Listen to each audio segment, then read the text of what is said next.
We're already doing so great. You're welcome. Welcome to our party in my kitchen. This is a trope now. Yeah.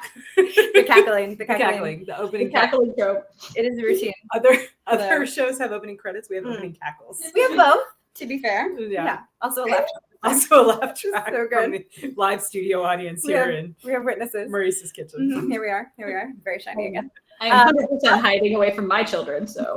I love this. I import them. You exile them. It's really great. It's for us. Exiled myself, exiled them. Here I go. I mean, important. Hi, welcome to Feral Ladies episode, this one. And we are so pleased to be back with you again. We are making this a more common occursion. Mm-hmm. I am real good at mouth words, so you're welcome. Let's introduce my fellow girl bossy feral ladies. Ooh, I did. You did there. This is rough, guys. I don't know if I claim that. I don't at all. Yeah. No. Feral lady, yes. Yes, I'm gonna go start. Do it. Okay, so I'm Kacey Ezell. I do not live here. I am visiting Marisa, and it's very fun. Yes, I'm Kacey Ezell. I write emotionally charged adventure, fantasy, and science fiction. You can find my work starting at kaceyezell.net or .com. I own both. Mm-hmm. And actually right now, if you want, you can go read my fiction for free on Royal Road. You just search Shadow Card Guardian. And you can also find a link on my website. So yeah, that's who I am. I love it. Melissa. Hey, I'm Melissa Olthoff. I write sci-fi, I write fantasy, and I throw romance in there because I write what I love to read. And you can find me at melissaolthoff.com or .net because now I too go both ways, and I'm very excited about this. Yes. You guys with the amazing. That's how we do. Jokes. Hi, I am Marisa Wolf. I write science fiction and fantasy that ends in hope, no matter how hard it is along the way for our characters, and it is never easy for the characters. And we are not yet 14 minutes in, so we will not make any "that's what she said" jokes. But you heard it. I did. It was on the tip of my lips. On the tip of 2.5 minutes. 2.5 minutes. Okay. Okay. I'm just gonna store it up, and at 10 minutes, it's just gonna. There it is. Hello? Okay. It's fine. So we are so excited to be with you today. As you can tell, we, as usual, have a topic. We have a plan. We'll see where that takes us because we're feral and the rules don't matter. Except for the 10-minute one, apparently. Except for the YouTube. That's not our rule. Algorithm. The algorithm is, in fact, our robot overlord, and we do what we need to survive. So we welcome our robot overlord. It's pretty new robot overlord. Yeah, we do. Welcome. So hello.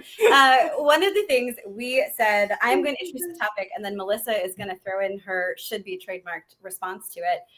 We're going to talk about girl bossing today, because girl bossing, what is that, Melissa? It's not a trope, it's a travesty. Yeah, we don't like it. What is this? Yeah, we don't. We're not fans, except unless it's that real sound of, have you ever girl boss too close to the sun? That I like it in that context. That's about like ironic. Context. Yeah, when it's for funsies. So yeah, we are going to talk about that and whatever else comes to our distractible little brains. Okay, today. so but like to start off, let's define girl bossing. Shall we? Yeah. Okay. So in the real world, in Kacey's, in the universe of Kacey's brain. Sorry, my goblin hood keeps slipping. I know. We're trying to it's winter, guys. It's winter. You know what? Fuck it. It's sorry. Oh, okay. It's coming up. You're ungobbling? Yeah, I'm still goblining. I'm just not wearing the hood. Right. I'm keeping the hood because, friends, this hair has not been redone since last June. So we're going to keep the hood. You're welcome. It looks beautiful. Yeah. So girl bossing, right? Like in real life, I always associate that with this idea of like Uber hustle culture where it's like, all right, come on, time to get up, you beautiful little snowflake, and girl boss until the sun goes down. And it's like push. Yep. Don't bother taking time for rest. Don't bother taking care of yourself. Don't bother taking care of anyone else. Just like eyes on the prize, full press towards your goal, which, to be fair, has its place. And has its time, but it is not all the time, and it is not all the places. It is a tool to be used very selectively, and from which you must recover after you have used said tool. Like a goblin. Yes, like a goblin. Maybe. So so that's why I don't like the whole like concept of girl boss, because it really does seem very related to the whole like Uber hustle culture, you know, let's work ourselves into the ground, which I cannot support. Cannot. Yeah. There's no balance to it. There's absolutely no balance to that concept of like you just have to be go and do all the things. And I'm like, no. Yeah. I mean, it's like when we talked about surge ops the other day, right? Yeah. Like, but it's that as the baseline, as the expectation, which is the definition of not surging. Yeah. You know what I mean? So you're not the boss of me, girl bossing. That's right. Yeah. That's right. So. Yeah. And then in fiction, I think of it is not the exact same, but it is real close to the strong female character, which isn't, guys, it's not an actual woman. It never is. Like it's an idealized version. It's a Mary Sue version. It's a tropey version, and not a fun way. It's the cardboard version. It's not an actual female character. And it is just as boring. I think I've ranted about this before, but it's just as boring as the like strong male. I do things by myself. Like, okay. So I don't know. Melissa, anything you want to? It's just, nothing will throw me out of a story faster than a strong female character because I can't relate. I am a badass. Sorry. Love it. 6 minutes. There we go. No, still didn't break the line. Don't break the line. Yeah. So, but I can't. That's not real. Like, if I can't relate to the character because they're a strong female character with no weaknesses, no fear, nothing that makes them human, then they're two-dimensional and flat and boring, and I don't want to read about it. Right. When the character is everything that she needs to be to win in every situation, every single scene, out on top, like no, you're not a well-developed character, right? Because where's the conflict? Without the conflict, there's no story. Without the struggle, there is no triumph, or it's boring. Right. Yeah. And it's not interesting. And I think there is some wish fulfillment, right? Like there are some stories like James Bond. In many cases, he just girl bosses from one situation to the next, right? He is just suave and successful. And if he is held back, it's for like 5 minutes. But it's fun because he's charming. Like, you know, there is a wish fulfillment piece.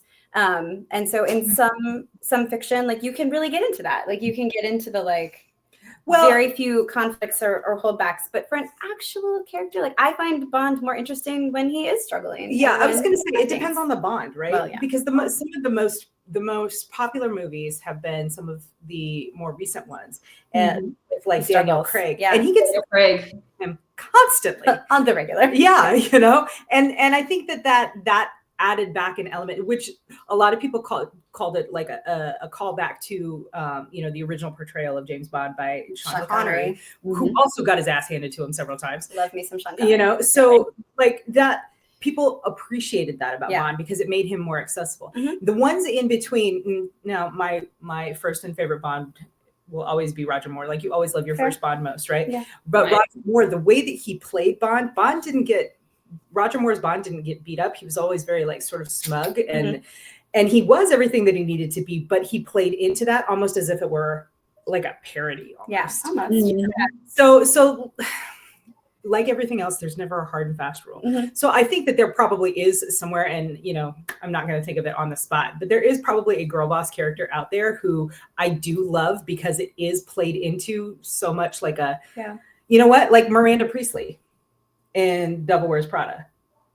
She struggles though. You do see her struggle, right? But like even before that, like she was so over the top that it was like, this character is fun to watch. Yeah. Now that being said, do I identify with her? No.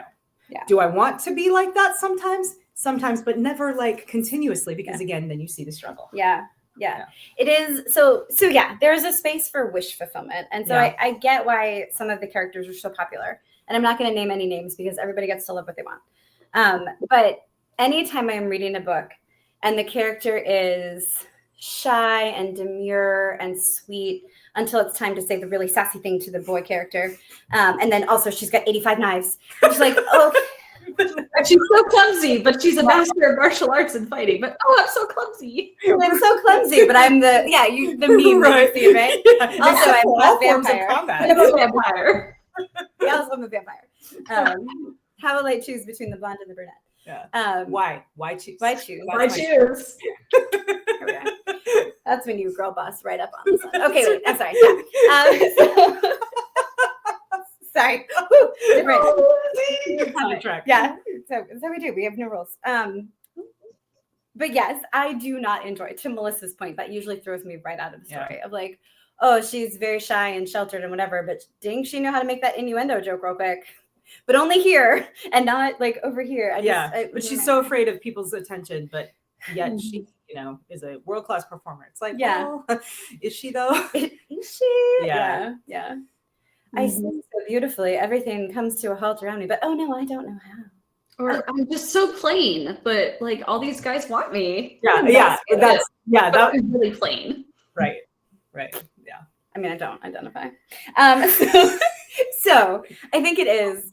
You said this, Kacey. It's the nuance. Like, make them a character. And there are cycles in everything. Time is a flat circle.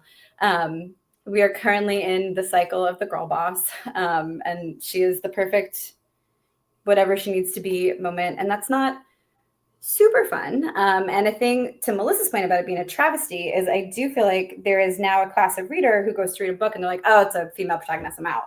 Yeah. Like I can't do this. And that's a bummer because turns out women exist. So and have things, and do things and go on adventures. Yeah, we go on adventures. Yeah. We have a lot of knives. Always with the knives though. Like, so this is okay. This is my own bias, and I will throw that out there. But like stabbing someone is hard. Yeah. Do you know what is less hard? Shooting someone. So rather than 37 knives or 15 knives, let's to keep it even. Why not have a semi-automatic pistol with a 15 round magazine? Why choose? How about all of them? All of them. Fantasy world, maybe guns aren't a thing. Sure. I mean, that's what But about still. Like it's not less violent, guys. Yeah, to be fair, Bryn's with you. Just like stab somebody a little. Right. It's and if here's what I want to say as an open letter to my fellow writers in the world. If your personal politics are such that you do not support the private ownership of firearms, that is fine. I respect your opinion. I respect your right to feel that way. However, it is not less violent to have your characters stabbing people. Actually, more up close and personal. Much more likely to get the blood on you. Yeah. Right. Yeah. So anyway. Yeah. Go ahead, Melissa. What do you got? Oh man. Again, like we're not gonna bad talk any books or authors or anything like that because I mean, Lord knows I have done some dumb things, but nothing. I remember I was reading this one story and I could not get past the first 2 pages because it was again one of those like she was in a dangerous situation and there was no fear. There was no reason for her to not be afraid other than just I'm sarcastic and sassy and I'm, I don't care. Like, well, this, homeboy's got like a sword at your throat and a dagger at your gut and you don't feel anything. Yeah. And even fight or flight. I'm here to tell you, like the fight response, you're still scared. Yeah. There's some sort of physiological response. Yeah. Right. Like it's not that I think that's something that's been missing with a lot of these is like it's this misconception that if you're brave and you do the brave things that you don't feel fear. But courage is not the absence of fear, it's acting in spite of it. Yes. That. Yeah, for sure. I would argue that as well. Just as I would argue that toughness is not the absence of pain. Toughness is moving forward in the face of pain. Yes. Right? Yes. So if you have your girl boss character in a physical fight with a dude twice her size and she's not using a standoff weapon, chances are like she may win the day if she's more skilled or, you know, has some other advantage or gets really lucky. Yeah. But she's probably going to get hurt. Nice. Let us see that, right? Yeah. Like, don't have your character be a superhero unless they're genuinely a freaking superhero. Yes. Yeah. Like they've got that genetic condition where they can't feel pain. Sure. Yeah. You know, or whatever. Yeah. And even the best portrayals of superheroes lately, like even they like showed fear and genuine emotion and doubt and everything. And it's about being able to relate to these characters because they have the full range of emotion, not just the cool, awesome girl boss tropey, like limited. I want all the colors, please. Thank you. Yes. Yeah. Like Ripley in Alien, like, right? Like I know one of the, because there's the eternal internet argument, right? Of like, oh, well, fans are sexist. Like, okay, but we have all of these heroes that have been around since the invention of our genres, y'all. Like, women are not new to the scene as characters or contributors or creators or characters. Look at my alliteration. Yeah, that was good. Thank you. Off the cuff. Anyway, Ripley, amazing. She wasn't like hand-to-hand martial artist, amazing, kicked everybody's butt. She was smart and she was resourceful and she used her mech and she saved the cat. And she was mentally tough, right? I think that's one of the other things that really bothers me the most about the whole girl boss travesty, to quote Melissa, the whole girl boss trope in action is that you don't actually see mental toughness out of these characters because, again, they're not struggling. In order to have toughness, there must be struggle, and you must work through that struggle. And that's true of male characters too. But you know, I don't know. Maybe we're being a little sexist, not addressing the because you know those characters exist as well. Absolutely. You know, the male characters who like never do anything wrong, not just like James Bond, but I've never done anything wrong in my whole life. Right? Like perfect and beautiful and okay. Yeah. I know and I love you. And I think it's a really huge point when you talked about wish fulfillment, right? Yeah. But the other piece of that is like the self-insert. Oh God, yeah. So you see this a lot in the lit RPG world. A lot of the readers really like a character that they can personally identify with, that they can because again, the literature is modeled after essentially a first person game, right? So like just like in you know a first person shooter or a first person RPG, like you know like Skyrim, right? Like it's you. The illusion is that it's you walking through this world, and you know with your stealth archer bow, and you come across you know these storm cloaks, and you just take them out because you're just that badass, right? That's what the lit RPG is modeled after. And so the character or the readers want something similar. They want a character that they can personally identify with and feel like that's me. And they do want that badassery aspect of it because that's the wish fulfillment piece. So the part that is like where the rubber meets the road, where it's like, okay, are you a good writer or are you a great writer? Is can you both provide that wish fulfillment aspect and still allow for enough realism that the character doesn't feel cardboard, that there's still the struggle that the character has to work through in order to build and or demonstrate mental toughness, that you know that you have room to grow with that character. There is also, Melissa, you're going to say something. I'm sorry. No, go first. I'll go next. Okay. I think we have talked about a couple times, specifically on this podcast, but I've talked about on these internet streets, is sometimes it helps you if you have an ensemble cast where you don't have just one woman or just one man to be your token gender or insert description here character, because then they have to do all the things or else it's a problem. Right. So like Expanse does this incredibly well. Arcane does this incredibly well, where characters are allowed to be whole people in very different ways because they are not the only whatever. Right. And I think about that a lot. I had a call earlier tonight about a story that I'm writing. And I was like, I think a lot about the balance of my male and female characters. I don't want only the female characters to be competent and, you know, only the winners of the story to be this or that. I want it to be pretty balanced because I don't want a world in which the women are only great because the men suck, or Yeah. Only the men are great and the women are just there to prop them up. That's so boring to me. And I wouldn't want to read it, and I don't want to inflict that upon others. So I think a lot about, like, as I'm building my team, my ensemble, like if there's only 2 men and 3 women instead of, less women than men, make sure that like both those dudes can't be terrible. Like all of my crappy characters can't be the men. Yeah. Sorry, anyway. I'm flashing signs to my kid who's She behind the asked her. camera. She asked. No, she's had. As one does. Yeah, Melissa, what up? Sorry, we're just a little sad. We're good. We're doing so great. So to Casey's point about mental toughness, right? I've got this, I swear. You're doing so great. So mental toughness, also like, the physical aspects. You brought up Ellen Ripley, like, with, fighting in her badass loader mech. She did not do that out of nowhere. She didn't hop into that thing and go, I am an expert at this because the plot said, no, they set it up.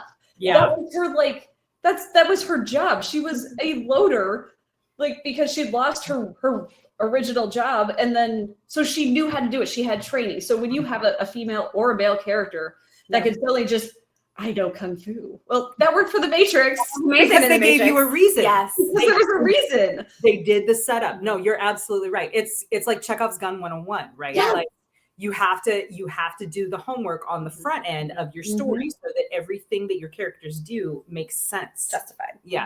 They have to there has to be a reason that they can do the thing, or you have to show them, not tell, show this character learning how to do the thing and not just being a magical expert at it, unless, like the Matrix, there is an actual reason for that to be, not universe breaking for your story. The brilliant princess, astronaut, genius, scientist. Right. So one of the cargo loader. Yeah, absolutely. One of the craft books that I love so much is a book called Superstructure by James Scott Bell. And it goes into like the sort of the structure of, it's based on the 3-act structure in the hero's journey.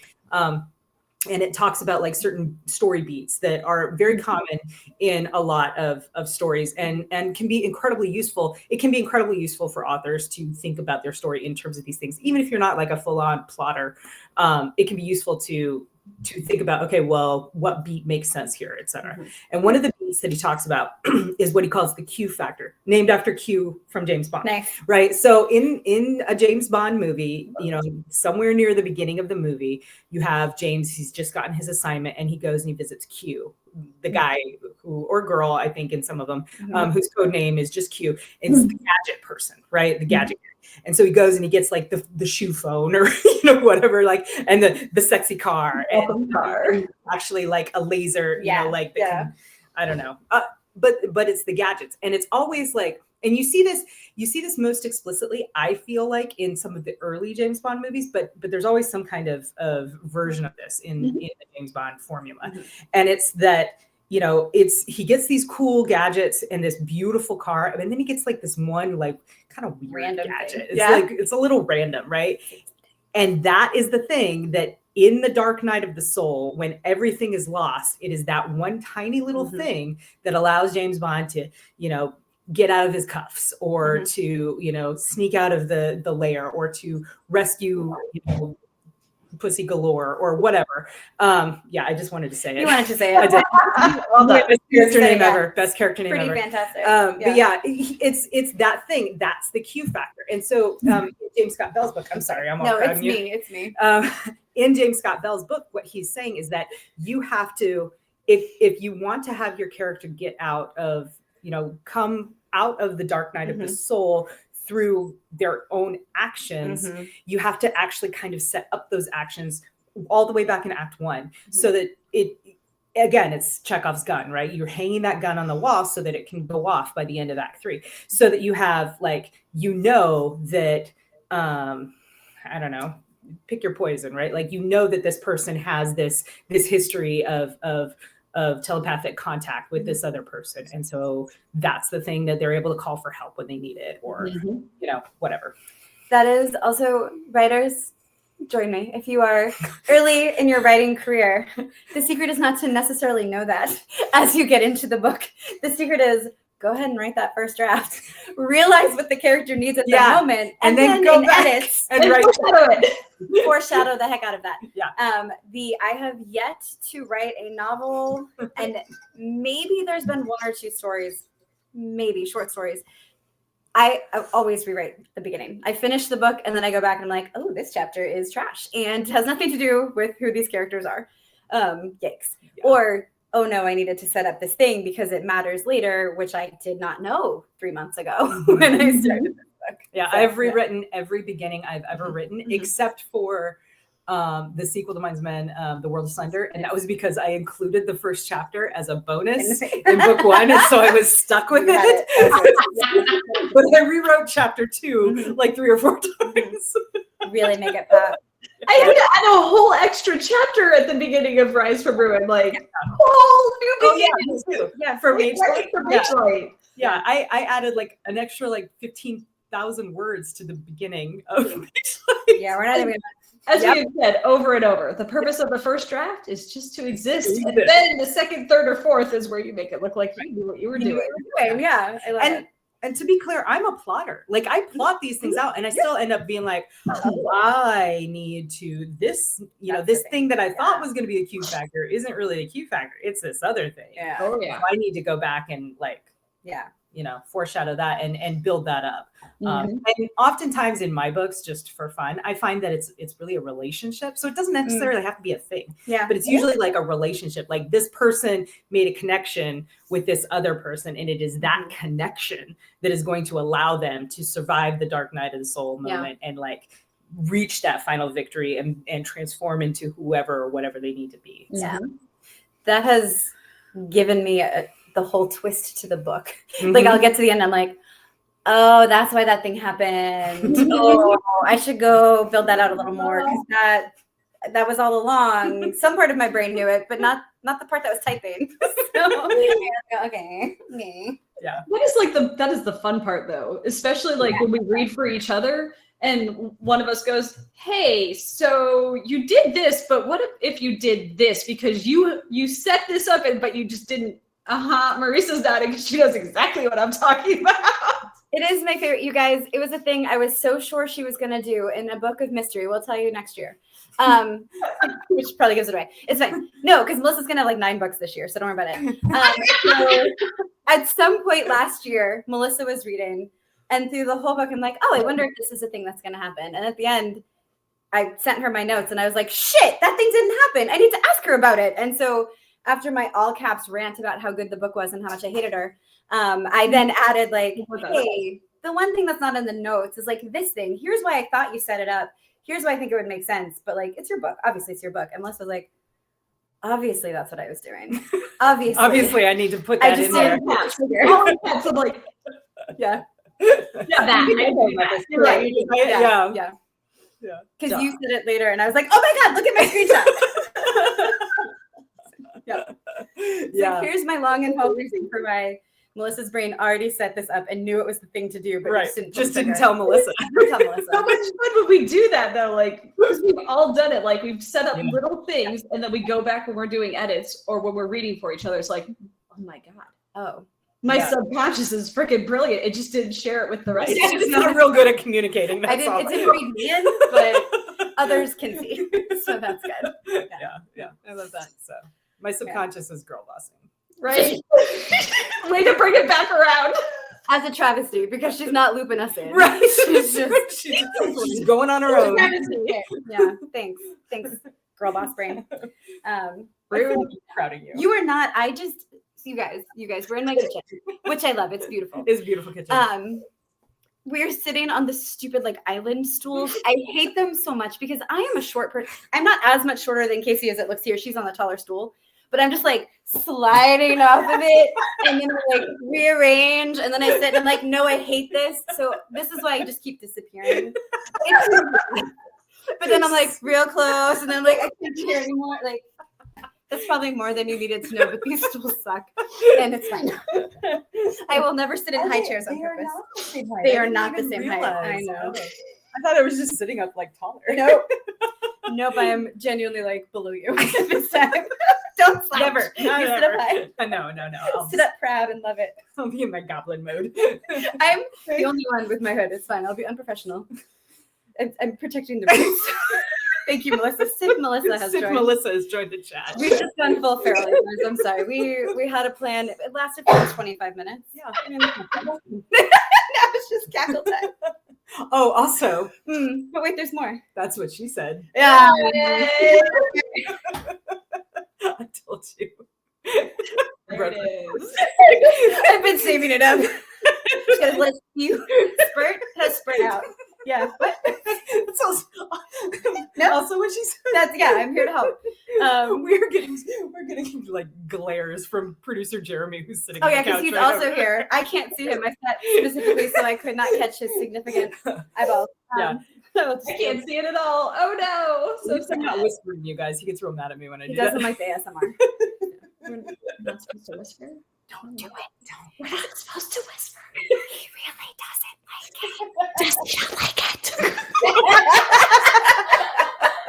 it. Yeah. Do you guys like it? You should tell us in the comments. Yeah, for sure.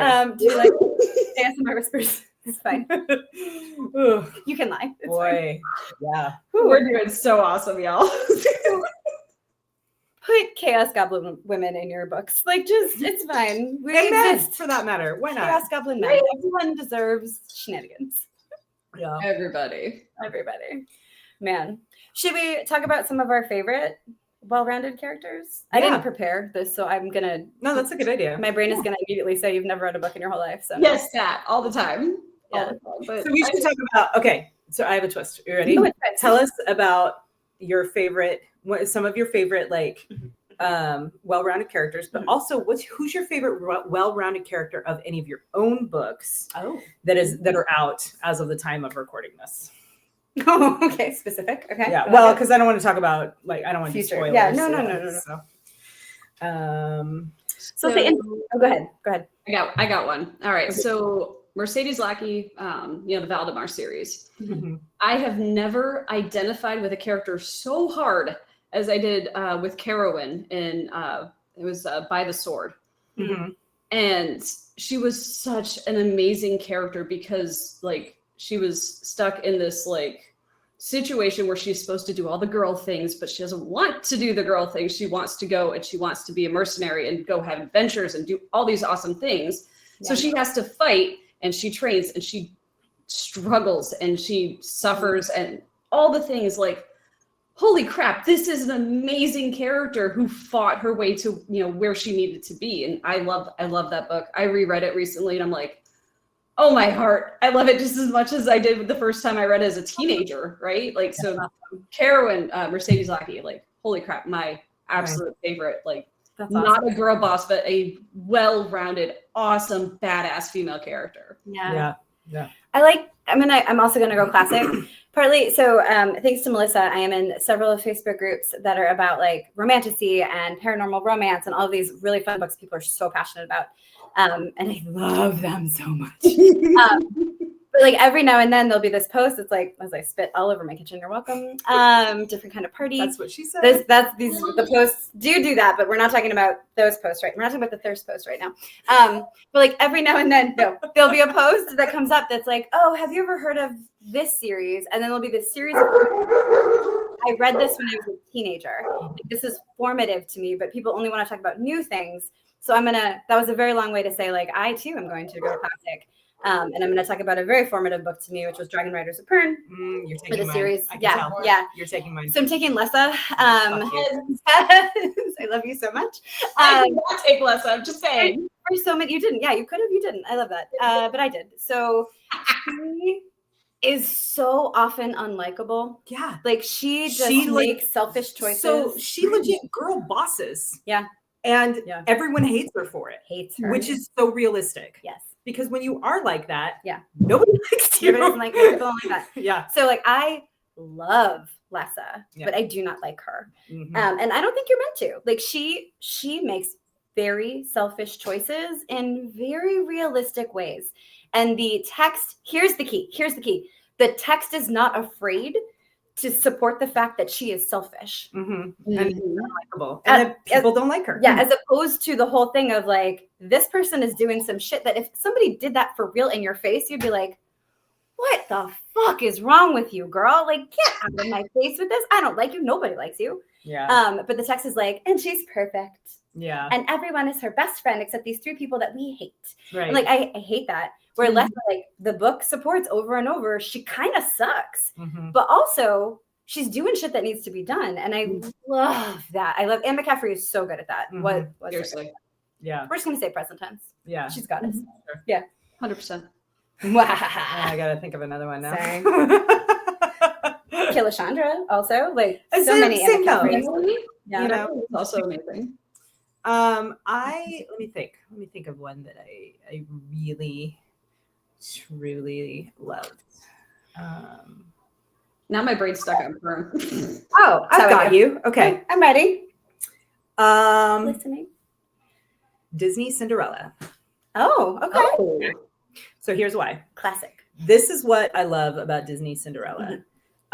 So several years ago, sorry, I'm also giving you like full backstory. I love us. Several years ago, when my youngest daughter was like a baby, there was this whole like anti-Disney princess backlash that was going on all over the internet streets. Yeah. And it was like, these are not good role models for girls. Girls should want more than just to find their prince and be married and be happy. Yeah. And someone was talking about Cinderella, right? And it's like, well, like the whole point of like her story was that, she found her prince and she got married and that was her happy ever after. And that's not what we should be teaching women is a goal. And first of all, I kind of disagree with that. I think happiness and finding a person is a valid goal for every person. Nothing wrong with that. Right. Yeah.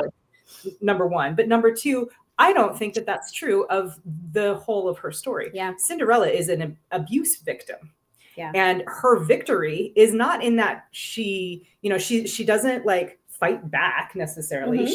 But her victory is in that she survives and she keeps her kindness, Her essential and goodness. she keeps her essential goodness, and she does not let the horrific things that her family does to her change her into someone that she does not want to be. She keeps her faith. She keeps her what's the word I'm looking for?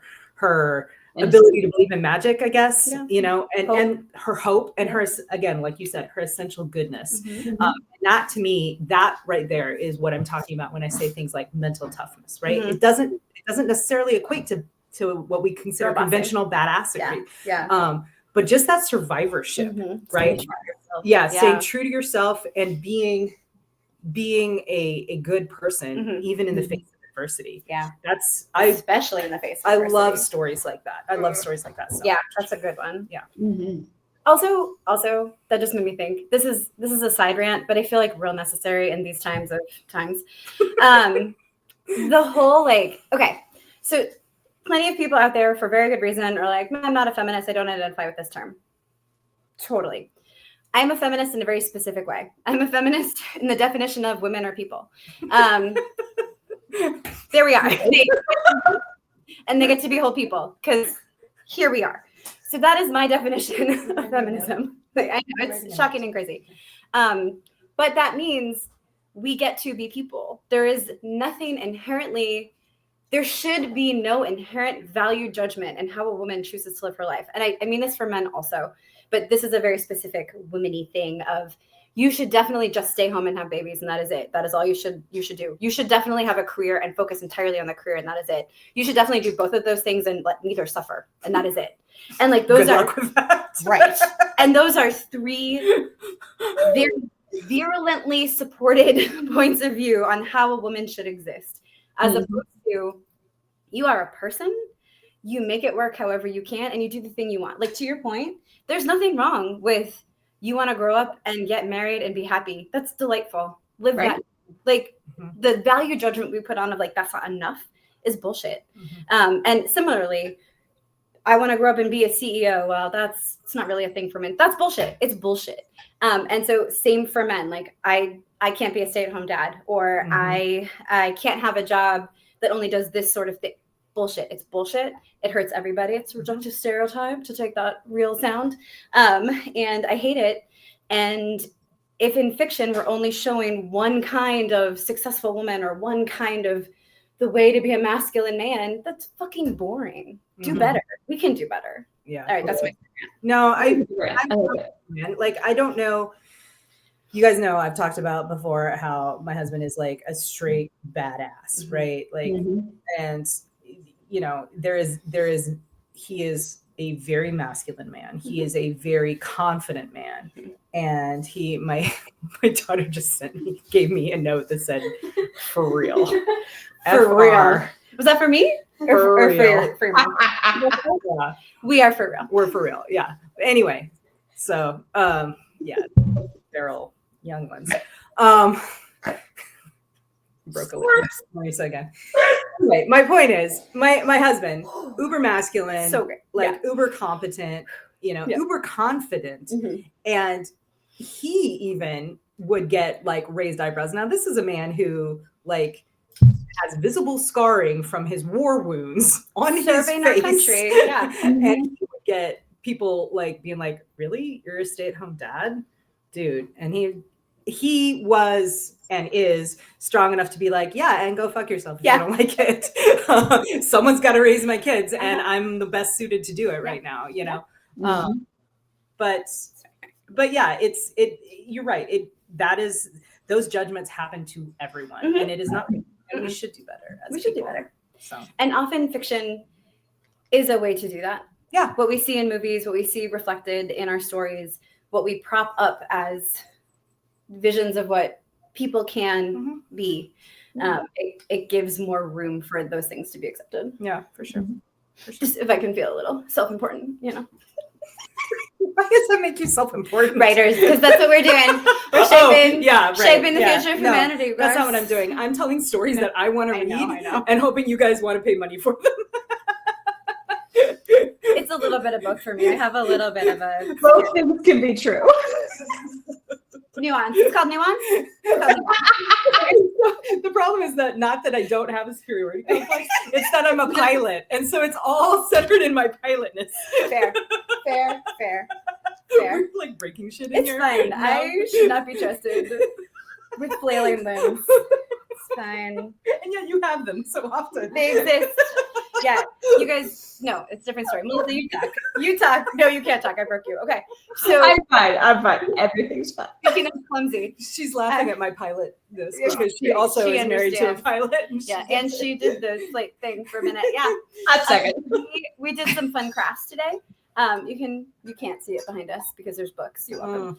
But we did some fun crafts today, and within 5 minutes of being in the craft place, I like immediately sliced my finger open because it's fine. It's who I am as a person.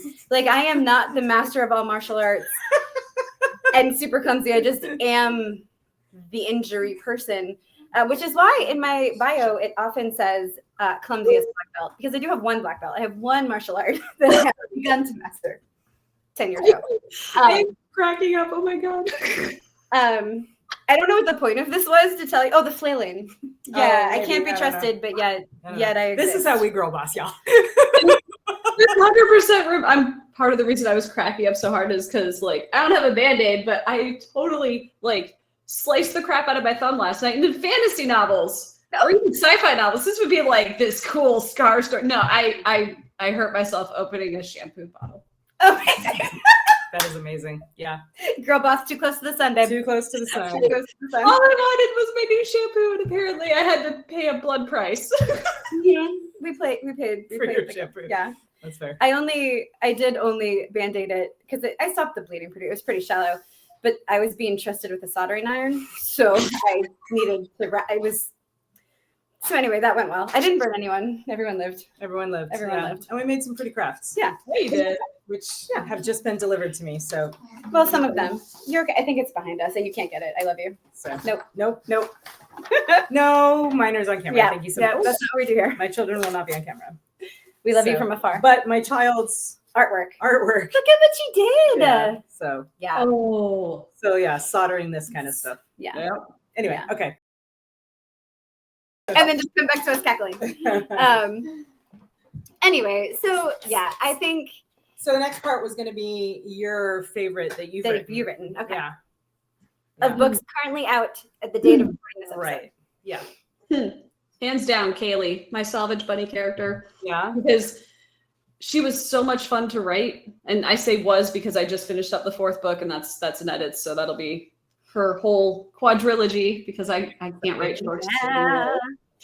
But she was so much fun to write because I specifically took a character that was not a fighter, and I made her that way on purpose. She was a language geek. She was not she was a grad student, like at the beginning of her story, like archaeology. Yeah. And then she accidentally, got her world invaded and oopsie, and she had to fix it, but she wasn't going to just sit back and let somebody else fix it for her, even though she 100% used the power of friendship and lots of money to help solve the problem. She also put herself at risk to save, her home. So taking her along that journey and like developing her into a realistic fighter for her character, like she didn't become like an expert at hand-to-hand combat, even though she 100% like occasionally stabbed some people. It was fine. She also shot them, so it was cool, right? Rounded, balanced. I'm just saying, stabbing is not less violent than shooting. Not, and you know what? Kaylee was raised by space foxes, and she is totally cool with some violence. She does like the stabby steps. I will say that is fun to play with, though. How violent stabbing is. There's a reason when I work it in to her character. It's on. She likes it. It's on purpose. Anyway. Yeah. I think mine might be, it's either Isone from Blood of Her Father, who is 15 years old and very much, there we go. 15-year-old queen, very much thinks she knows what life is all about, as do most 15-year-olds. Very much. And it very much has no idea, as do most 15-year-olds. Yeah. So I liked writing her because I got to play with that whole like I think I know everything and I'm invincible, and actually getting to show her no, that neither of those things are true. And then also, or the other one might be Lena from World of Asunder, who had to come face to face with the atrocities that she participated in as a German soldier. I mean, she was a member of the Nazi party in World War II. And in that book, she has to confront that and has to, basically, I don't know what the right word is, but confront, I think, deal with, process. Right. So, yeah. I had all that time to think, and I was too busy listening to you two. It'd be awesome. Well, so I'll do two also, because why not? So I will do Caroline. I was hoping you would. Who's this one right here? Because I love her. She's such a good character. I love her. So fun fact, you guys. Back in our fan fiction days, one of my favorite characters that I wrote was a dowager lady holder. I will not go into details. She might appear in other fiction because I loved her this desperately.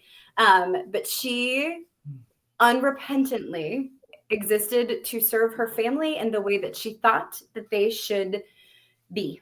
And what success looked like was really only what she thought it looked like. And she didn't actually care what her great nieces or children or anything wanted. She had a vision. She was going to that vision. Nor did she care about right or wrong. There was only good for the family or not good for the family. Yeah. She's very focused. And I loved her. She was so alive in my head. And she has spun off in various ways in different characters. She's very much influenced them. So Caroline is a very young version of her. Also a nicer version. So much nicer. She does actually care about right and wrong. But she is the wicked stepmother. So in this book, Caroline's role is she's on the Regent's Council for Asone, and she is the wicked stepmother. She fills that role for Asone until she doesn't. And she cares very much like my fan fiction character about the security of her and the people she loves. It's just a wider definition than she was ready for. But one of the things I love about her is a surprise that happened in the book. It was a surprise to me. I just wrote like a little bit of something in case it was like, oh, what about? And I was like, God damn it, you're right. And then it became a thing. I remember that. So Caroline had a very clear view of what safety and security looked like. And it did not involve a whole lot of deviations. It involved supporting Isone. That's not a spoiler. You know that from her first point of view. But there was no room for other kinds of happiness. And then she realizes throughout the book that was too narrow a view, and she grows. And I do love that for her. And I love that for characters in general because you get to grow. And the other one then I would put in there is Bryn. Oh, I love Bryn. Bryn from the Valkyries initiative. Yes. You want to talk about mental toughness and character growth? Damn. Bryn thinks that she is just a sassy, snarky, good at her job badass, and that is all she is, and that's all she needs to be, and she is awesome at it, and recognize. And some of the time that's true. Yeah, it's not true, right? In her old job, it was totally true. Circumstances conspire, and she is meant to do more than she thinks is fair or right or possible. So, like, the essential core of her doesn't go away. She doesn't change as a person on a fundamental level. Right. But what she believes is possible in a very non-girl bossy way, she works with that shit. And she has to confront things and deal with things. And the most important thing is she doesn't do it alone. And that is the thing I really love. Yeah. Is I didn't mean to make it an ensemble cast. And in some ways it's not, but in some ways it is. Yeah, but like the first title in the entire Valkyries initiative thing was the Valkyries initiative. Yeah, yeah. Right? It was about a team. It's yeah. Yeah. But she thought the team meant I am the boss and everyone does what I say. Right. And then through the course of Valkyries Chosen, nope. That's all. We see how well that works. Nope. Good luck. Vaya con Dios. Yeah. Which is in fact a line in the book. Yeah. But yeah. So I love both I of love them. Bryn too. Yeah. Me too. Sure. Yeah. Athena, not so much sometimes, but she tolerates the okayest boss in the world. Okay, boss. You guys. The fun that we have with these characters. That mug is amazing. Oh my God. The world's okayest boss is a gift from Athena to Bryn. Yeah. And accurate. Yeah, for sure. Yeah. And I love Raina. Like we haven't seen Yes. much of Raina I other cannot wait than to get more Raina. I know we're gonna write that book, you guys. It's gonna happen. Yes. So speaking of girl bosses, this is another one that I love. So Raina she's Bryn's best friend from college, and she is the girliest of girlies, you guys. Like what do I want this for? No, yeah, no, yeah. I don't want a gun or a knife. Thank you so much. Just like, my pretty shoes. Those Thank are you. dirty. And like this is vintage. You can't get this anymore, you know? And you know, there was one line in the story that we used where it was like Louboutins. Louboutins are always a good idea. Gravel is a bad idea. Yeah. like that's you know, and she's a little bit of a caricature of a character. But again, like it's the idea is to show that, like, you know, just because she's sort of rich and very snooty, that doesn't mean that she can't like have growth, and Handle she can't herself. have you know she can't have she can't have growth, she can't have mental toughness, she can't have struggles, etc. Yeah. And she can handle herself, and it's good for her to know that. Right. Yeah. Because she doesn't know that at first. Yeah. Or she does in this very, again, narrow scope. Here, I'm so good. Oh, it's actually here. It's not here, but it's here. Yeah. It's good. Yeah. I love her. It's somehow time again. Like, I don't know how time works, but I was like, time math. It was the dimension. It just has intersected with us again to the point. So, but if you are watching this in our premiere and you're in the chat with us right now, or if you're watching this later, please do put in the comments your favorite characters. They don't have to be male characters. They don't have to be female characters. Just give us your, like, this is a whole person in a very specific or unique or whatever way. Just tell us who they are, because my TBR pile can always get bigger. Yes. Right? Yeah. Fun with that. Well, we'll circle up and we'll say once more where to find us, what's recently out or coming soon, or whatever you want to talk about, and what cons. I think we did it last time, but we can do it again. We'll just repeat it. Yeah. So, excuse me. So we're recording this at the end of January. So Next con for me is going to be BosCon in Boston at the Westin Seaport. It's going to be we're all three going to be there. So all of the feral ladies are going to be in Boston. So feral. Yeah. So Valentine's Day weekend, the 14th through the 16th at the Westin Boston Seaport. Tickets are still available, I think. So depending on when this airs, if it is after that, then, ask us in the comments how it went and we'll tell you. My most recent release is right here. It's Blood for Father with Marisa Wolf. And you guys, we had so much fun writing this book. So I really hope you go check it out. And like I said, you can read my free serialized novel on Royal Road. It is called Shadow Card Guardian by Kacey Ezell. So good. Thank you. I'm glad really good. Go check it out. It's totally free. Melissa. Okay. So again, I now go both ways with my website, so melissaolthoff.net or .com. I, as she said, will be at BosCon, and then in March somehow I now have 2 conventions. I think I'm going to be at Confinement in Lebanon, Tennessee, like probably like March 1st, probably just that Saturday, and then Mid-South Con here in Memphis. I mean, I'm sure we won't get shot. It'll be fine. My latest release was actually my Valkyries novel, Shadows May Fall. Yay! I love that one. And if you guys are a fan of Dean Winchester, Sebastian looks just like him. So weird. So weird. That's strange how that works. I don't know how that. And also, Melissa, what's that thing behind you? Isn't it pretty? Like, oh my goodness. I love it. I love it so much. I just want to hug it. That's a good joke. Flashback. I like it. Yeah. What is it? So Rise from Ruin is going to be coming out from Bane Books in June, and it's my first Bane book, and I'm so excited. And my short pitch is that this is very much Anne McCaffrey's Dragon Riders of Pern meets Mercedes Lackey and Larry Dixon's Griffins of Valdemar in a post-apocalyptic fantasy world. Yes. Done by Marisa Wolf. Right. It's hard. It's so good. I told Melissa, I'm just going to keep repeating this. It is a sort of book that will ruin a generation of readers, and probably raise a generation of writers.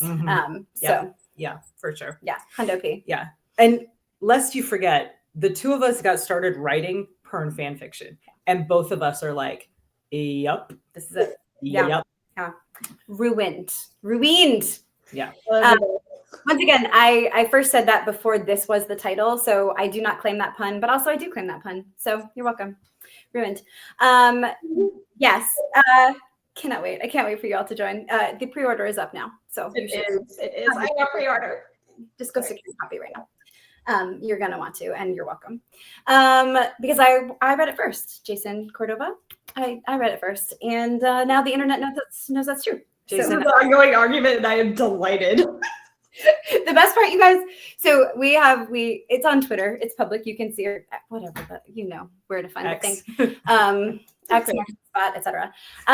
You can go there and see the argument in real time, because Jason's like, I am so smug because I read it first, and I was like, gonna need you to check that definition of first. You're actually third. Yeah.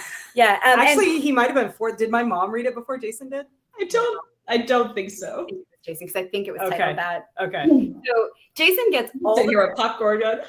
Jason gets all the credit for shaping the title. Melissa had this great series of titles for the books, and then after a conversation with Jason, after which I had already finished the book beforehand, because she came to me and was like, "Hey, Jason has this idea for the title," and I was like, "Absolutely not." Melissa's like, "I know, absolutely not," and then we're both like, "Well, but maybe." But actually, though, Jason is great. Smart. Go read his shit. He's amazing. He's so good. He's Cordova. He's like stupid smart and stuff. Yeah. But so he was smart. He was great, but he was not first. So we had a whole argument. And my favorite thing is he looped Melissa in via text into our argument, and Melissa could solve this. She 100% could go back in her email and say definitively who read the book first, but she's like, absolutely not. Welcome. Fight, peasants. And that might have been popcorn. And you should reward her by buying this book and giving me all the credit for reading it first. The end of that. And then, Kacey was right behind me. I mean, I think 12 hours. She was saying it to both of us at the same time. Yeah. Yes. Like you guys, all three of you read it like dang near like at the same time. We all were sent it at the same time. Yes. We were all sent it at the same time. Anyway, I don't think I'm gonna let that go until at least the book is out. And I think you should hold on to this forever because it's probably highly amusing. because Melissa won't settle it, so we'll never know. Yeah. It's gonna be just The thing is, okay, y'all. I can't actually settle it because Jason never replied by email. That mother chucker called me. oh that Called me. So I don't actually know when he finished reading it unless I like go back in my call. It's funny. It's actually more fun to think that you could solve it and you won't. I think we yeah. just leave it like that. Yeah. Shh, it's fine. She knows Things the are answer. they only have to be 10% true anyway. It's me. Okay. I mean, yes, 10% truth. I totally could solve this. Anyway, we're doing great. I am beyond being a shit starter on the internet. Marisa Wolf. You can find me at marisawolf.com, marisawolf.net, because I go both ways. I'm gonna have to start saying it before Melissa because it's mine first. It is your joke. I totally stole it. It's fine. I love it. It's fine. Again, I I'm think you first. can reasonably claim I go both ways. In this context, I 100% I was can. gonna say, I think a lot of people have used. I mean, a lot of people also do go both ways. We I'm not the only one. Just was first in this particular we don't- context. we don't believe in erasure here. I'm gatekeeping. I invented whatever. The internet. We're good. Yeah. I mean, this is Al Gore's internet. Anyway, come hang with me on my website. I shit talk a bunch. Yeah. But not in a mean way, because it's No. mostly about myself and my grace. What do I do? Oh, books. I wrote books. You wrote books. You wrote that book. I also, this is my most recent release. I'm this one. Yeah. We wrote this book. We had a lot of fun. This is the result of anytime Kacey says, hey, do you want to write a book with me real quick? Yep. Is it a crazy deadline? Fucking in. Let's go. Yeah. Always say yes. 5 weeks. Mhm. 5 weeks. We are rock stars. Amazing. It was pretty great. Anyway, so that's my most recent book. This year is going to be a pretty quiet release year, I think. Potentially, stay tuned. We'll see what happens. But it's going to be a big rebuilding year. There's going to be a lot of books happening. Maybe you'll see them. Maybe I'll talk about them here. This is probably a great place. Or go to my website, sign up for my mailing list. You will get lots of GIFs, the moving pictures, not like gifts with a T, but you will also get gifts because there's like 5 free short stories that you get. So there you go. So come hang with me in the mailing list and find out more about things. Or go ahead and click that little like button, the little subscribe button. This might be on my channel. It might be on Kacey's channel. We don't know. But you should subscribe to both. Both links will be here. Yeah. And you should come hang out with us because secrets and goblins will be revealed. Possibly. I didn't know we were revealing goblins. I mean, I guess it's already Behold done. the goblin. Behold the goblin. Sith? Oh man. It's a hood position issue. There's goblin. And what's this? I need to get my hair retouched. For you. For I was me. like, I just got it done. No, yours is gorgeous. Mine is like regrowth here. So goblin. I've lost the plot. So Yeah. we're over time. We love you. Join us on our adventures. Have Yes. adventures. Tell us in the comments if there's anything you're like, you guys should thoroughly tangentially touch upon these topics in the future. Yeah. Let What do you us guys want know. to hear about? Yeah. We'll take it. All right. We love you guys. Bye. Bye. I'm gonna hit this Bye. button. Yeah. Right, You here we gotta go. click like that one and then that one over This part. there. Bye.